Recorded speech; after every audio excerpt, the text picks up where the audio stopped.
ইসলাম হুকুমাত কায়েম হলে হবেটা কি? সাম্যতা হবে, সাম্য, ভেদাভেদ থাকবে না। কে মুসলমান, কে হিন্দু, কে বৌদ্ধ, কে খ্রিস্টান, কে ইহুদি, না। যারা বাংলাদেশের নাগরিক, প্রত্যেকের অধিকার সমান থাকবে। কে চামার, কে কামার, কে রুশি, কে মজদুর, কে গরিব, কে দুঃখী, কে মেহনতি দেখা হবে না, সবার অধিকার বাস্তবায়ন করা হবে। সাম্য, কে নেতার ছেলে, কে বাদশার ছেলে, কে মন্ত্রীর ছেলে, কে দলের ছেলে, না।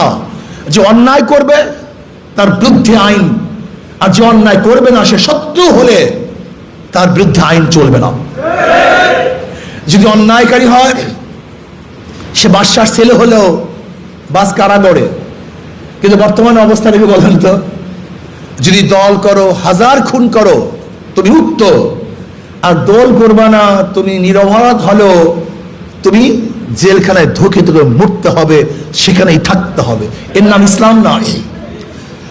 আমি ছোট্ট একটা ঘটনা বয়ান করতে চাই, খুব খেয়ালের সাথে শুনেন।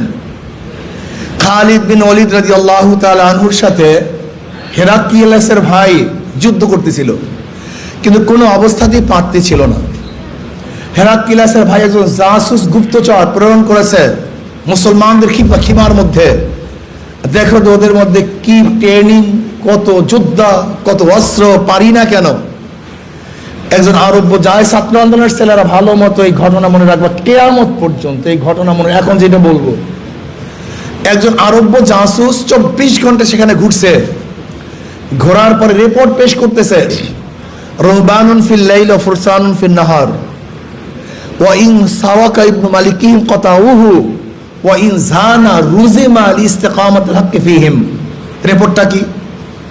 বলে যাদের সাথে যুদ্ধ করতেছে এরা রাত্রে দরবেশ। রাত্রে কি?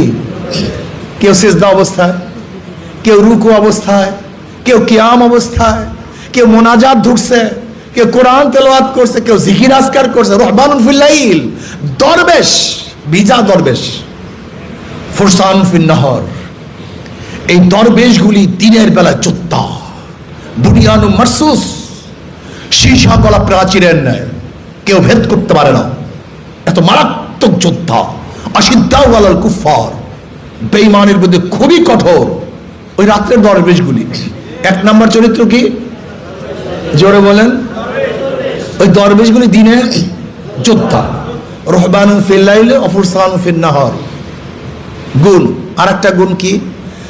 ওয়া ইন সারাকা ইবনু মালিকিহিম কাতাউহু, যদি তাদের বাদশার